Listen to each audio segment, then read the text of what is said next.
नमस्कार, मैं विजयलक्ष्मी गुप्ता आपका अपने चैनल पर स्वागत करती हूँ। उम्मीद है कि सभी स्वस्थ होंगे, मस्त होंगे और नए साल में प्रवेश कर चुके हैं तो नई उम्मीदें भी जन्म ले ली हैं। हम लोग अपने लक्ष्य को प्राप्त करने के लिए निरंतर संघर्षरत रहेंगे, प्रयासरत रहेंगे और जी तोड़ परिश्रम भी करेंगे और मंजिल को खुद चल के हमारे पास आना पड़ेगा। ऐसी मेरी शुभकामनाएं हैं कि आप लोगों को आपकी मंजिल जल्द प्राप्त हो। आज मैं ना तो किसी भर्ती को लेकर के कोई न्यूज़ लेकर आई हूँ, ना ही कट ऑफ या नंबर बताने वाली हूँ या और कुछ बताने वाली हूँ। आज जो मुद्दा है वो थोड़ा हट के है और आप लोगों की जो मना स्थिति होती है उसको लेकर के है, उन बच्चों के लिए है या उन अभ्यर्थियों के लिए है जिनका सपना होता है एक गवर्नमेंट जॉब प्राप्त करने का। इन बच्चों की जब उम्मीदें टूटती हैं तो कितना दुख होता है, कितना दर्द होता है, कितनी तकलीफ़ होती है, ये वही महसूस कर सकता है जो इस रास्ते से गुजरा है। और ये तकलीफ़ का लेबल बढ़ाता कौन है, ये इतनी ज़्यादा तकलीफ़ आखिर होती कैसे? तो मैं आपको एक उदाहरण देना चाहूँगी। एक छोटा सा उदाहरण ले लेते हैं। अभी जो ये लेखपाल भर्ती क्लियर हुई है, जिसमें बहुत सारे बच्चों के घर में खुशियाँ आई हैं और उससे कई गुना ज़्यादा बच्चों के घर में उदासी छा गई है। वो बच्चे भी उदास हैं और उनके दर्द को कोई समझने वाला नहीं। ये दर्द कम होता, इतना ना होता। इस दर्द को बढ़ाता कौन है? बढ़ाने के लिए ज़िम्मेदार है कौन? अगर कोई भी हम लोग परीक्षा दें, जो तैयारी कर रहे हैं बच्चे, बॉयज़ हैं या गर्ल्स हैं, जो किसी गवर्नमेंट जॉब की तैयारी कर रहे हैं, यदि उनका परीक्षा परिणाम समय से आ जाए और समय से उनको ये पता चल जाए कि हाँ, इस भर्ती का मैंने एग्ज़ाम दिया था और मेरा इसमें नहीं हुआ है, तो वो थोड़ा आगे बढ़ जाएं, वो तुरंत दूसरी परीक्षा के लिए तैयारी शुरू कर दें। लेकिन मैं आपको उदाहरण दूंगी। मेरे गांव का खुद एक लड़का है, बहुत अच्छा है पढ़ने में, और अब लड़का क्या ही बताएं, मैंने खुद उसको पढ़ाया है मैं खुद उसकी शिक्षिका रही हूँ। और उस बच्चे ने तैयारी की 1 साल तक। उसने 1 डेढ़ साल से, अब जान ही रहे हो कि लेखपाल वाला जो है मैटर चल रहा था इतने दिनों से, कोर्ट, कभी हाई कोर्ट, कभी सुप्रीम कोर्ट, ऐसे चलते चलते काफ़ी समय बीत गया और बच्चे के अच्छे नंबर थे, बहुत ही बढ़िया नंबर थे। जो कट ऑफ गई है बिल्कुल सेम कट ऑफ पे है उसका। लेकिन मुद्दा ये हुआ कि जब सुप्रीम कोर्ट से नंबर हटाया गया तो उसका नंबर घट गया और वो पॉइंटों में रह गया। 1 साल से उसको पूरी उम्मीद थी और सबसे कहता तो नहीं था, क्योंकि अब जान ही रहे हो उत्तर प्रदेश का हाल कि अगर आप बहुत हाई मेरिट हैं तो भी आप कह नहीं सकते हैं किसी से कि हाँ आपका हो गया है या हो जाएगा, क्योंकि कुछ पता ही नहीं चलता है कि कब क्या होने वाला है, कब कोर्स नंबर बढ़ जाएंगे, कब कोर्स नंबर घट जाएंगे। मतलब आयोग तो बना है केवल दिखाने के लिए, भर्ती तो अब कोर्ट से ही होती है। ये एक बहुत ही दुर्भाग्यपूर्ण स्थिति है। 1 साल से वो बच्चा इस उम्मीद में था कि मेरा हो जाएगा। यहाँ तक कि चूँकि गांव में कोई अगर जान जाता है कि ये लेखपाल की तैयारी कर रहे हैं तो सब लोग उनको लेखपाल लेखपाल बुलाने भी लगे थे।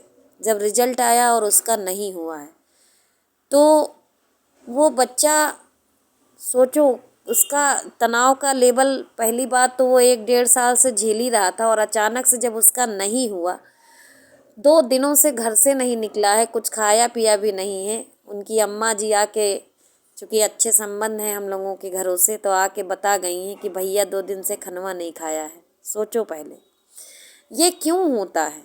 अगर टाइम से प्रत्येक जो भर्ती परीक्षा होती है गवर्नमेंट जॉब की, अगर समय से निर्धारित समय सीमा में उसका परीक्षा परिणाम ठीक वैसे ही आ जाए जैसे चुनाव होता है और चुनाव का जो रिजल्ट होता है वो निर्धारित समय अवधि में आ जाता है, और अगर कोई चुनाव में गड़बड़ी होती है तो दोबारा भी काउंटिंग हो जाती है निर्धारित समय में, अगर वैसे भी यहाँ भी सारी चीज़ें हो जाएं, चुनाव में भी अगर कोई कोर्ट केस हो जाता है तो रात में, आधी रात को कोर्ट खुल करके उसका निस्तारण हो जाता है, ऐसे ही अगर इसमें हो जाए, भर्ती परीक्षाओं में हो जाए, एक निश्चित समय अवधि में चीज़ें कंप्लीट हो जाएं, जिसको फेल होना है फेल हो जाए, जिसको पास होना है पास हो जाए, तो शायद ना तो लोगों की इतनी उम्मीदें बढ़ें और ना ही इतना दुख और दर्द हो।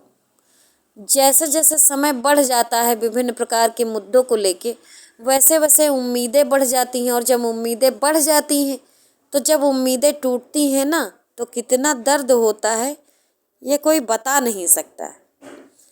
जो आयोग में बैठे लोग हैं या जो सिस्टम में बैठे लोग हैं, क्या उनको ये सब चीज़ें महसूस नहीं होती? क्या वो लोग हृदयहीन हैं?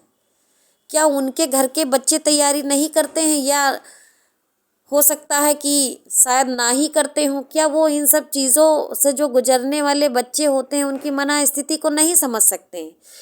इतने बड़े पद पर बैठ करके आप इतनी छोटी सी मानसिकता नहीं समझ पाते हैं बच्चों की? कितना टार्चर करते हैं, कितना टार्चर झेलते हैं बच्चे, और आप लोग कितना उनको टार्चर करते हैं।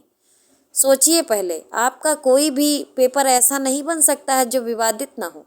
आपका कोई भी ऐसा प्रश्न पत्र आप नहीं बनवा सकते हैं जिसमें कुछ प्रश्नों पे डाउट ना हो। आपका अगर 15-20 साल का रिकॉर्ड उठा के देख लिया जाए, उत्तर प्रदेश में जो भी आयोग भर्ती परीक्षा कराते हैं, तो पेपर उलट पुलट के देखा जाए तो 2-4 क्वेश्चन जरूर स्टार लगे वाले मिल जाएंगे, या ऐसे प्रश्न पत्र मिल जाएंगे, ऐसे क्वेश्चन मिल जाएंगे जिनमें किसी सन में कोई आंसर माना गया होगा और अब दूसरा आंसर माना जा रहा है। इस तरह की स्थिति आती क्यों है? क्या आप लोग पेपर भी एक ढंग से नहीं बना सकते हैं? और वहीं पर देखिए तमाशा, देखिए अभी मुख्य सेविका भर्ती की अगर बात कर ली जाए, मात्र 34,000 बच्चियों की परीक्षा लेने के लिए आपने 2 शिफ्टों में पेपर कराया, और पेट में तो आप लाख लाख बच्चों का एक शिफ्ट में बिठा के करते हैं। क्या कहा जाए इस पे? बेरोजगारी की मार, घर की जिम्मेदारियां, रिश्तेदारों का प्रेशर, लोग क्या कहेंगे, समाज क्या कहेगा, इतने दिनों से तैयारी कर रही हैं, आपका क्यों नहीं हुआ? हर बार आपका 2 नंबर से रुक जाता है, हर बार आपका 1 नंबर से रुक जाता है। अच्छा, डीओबी पे नहीं हुआ, कभी टाई अप में नहीं हुआ। मतलब इस तरह के प्रश्न लोग ज़्यादा पूछने लगते हैं कब?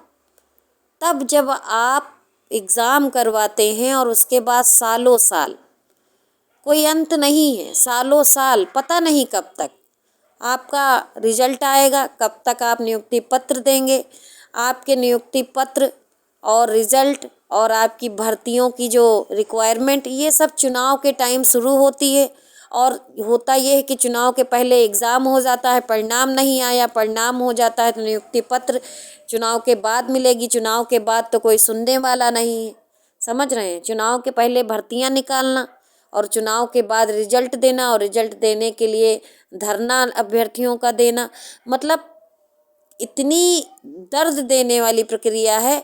मेरे हिसाब से तो आप लोगों पे एक केस होना चाहिए, आप लोगों पर एक केस होना चाहिए, और एक केस तो माननीय न्यायालय पर भी होना चाहिए कि न्याय में देरी भी तो अन्याय ही है, न्याय में देरी भी तो अन्याय है। जो आपकी ये दर्द भरी प्रक्रिया है, इसको हम जैसे अभ्यर्थी झेलते हैं, चाहे वो महिला हो चाहे पुरुष हो। हर व्यक्ति को उम्मीद होता है, हम लोगों के अंदर ऐसा तो है नहीं हम लोग मशीन हैं, हम लोगों को कुछ महसूस नहीं होता है। बहुत तकलीफ़ होती है, बहुत दर्द होता है, बहुत परेशानियां हैं, हम लोग कुछ बोल नहीं पाते हैं, हम लोग कुछ कह नहीं पाते हैं, और कहें भी किससे कहें? घर वाले भी उम्मीद लगा के बैठते हैं, नात रिश्तेदार भी उम्मीद लगा के बैठते हैं, हम खुद अपने आप से उम्मीद लगा के बैठे हैं, और उसके बाद क्या होता है? कई साल गुजरने के बाद रिजल्ट आता है शून्य। अगर शून्य ही आना है तो पहले आ जाए तो उतना दर्द ना हो। अगर निर्धारित समय में कोई भर्ती परीक्षा पूरी हो जाए, उसका रिजल्ट आ जाए, लोगों की नियुक्ति हो जाए, तो जब जान रहे हो कि रिक्तियाँ एकदम कम हैं या निश्चित हैं, तो उतने पर होगा उतने ही लोगों का। अगर उन लोगों का हो जाए तो बाकी लोग आगे बढ़ जाएं, लेकिन आप बढ़ने कहाँ देते हैं? आप बढ़ने नहीं देंगे। नींद नहीं आती है रातों में, 2 बजे रात को उठ के बच्चा पढ़ने लगता है, कभी कभी वो सपने में भी बड़बड़ा के क्वेश्चन याद करने लगता है। ऐसी ऐसी मानसिक स्थितियां हो जाती हैं लोगों की कि वो बयां नहीं कर सकते हैं। उनके घर वाले भी उनके पीछे डिप्रेशन में चले जाते हैं। बच्चा नौकरी नहीं पाता है और डॉक्टरों के चक्कर लगाना शुरू करता है। अब इसमें भी कुछ होनहार लोग होंगे जो कहेंगे कि जब इतना पेशेंस नहीं है, इतना आप लोगों के अंदर जो है संघर्ष करने की हिम्मत नहीं है, तो तैयारी ही क्यों करते हो? ये कोई बात थोड़ी ना हुई, ये कोई जवाब थोड़ी ना हुआ।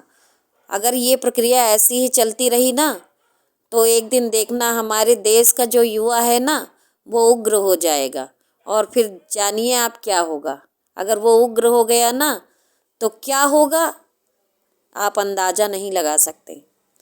तो सबसे पहले मेरा विनम्र निवेदन है सिस्टम में जुड़े हुए लोगों से और आयोग से जुड़े हुए जो अधिकारी गण हैं, अगर गलती से मेरा वीडियो देख लें और सुन लें तो इस चीज़ को महसूस करने की कृपा करें, महसूस करें एक अभ्यर्थी के दर्द को।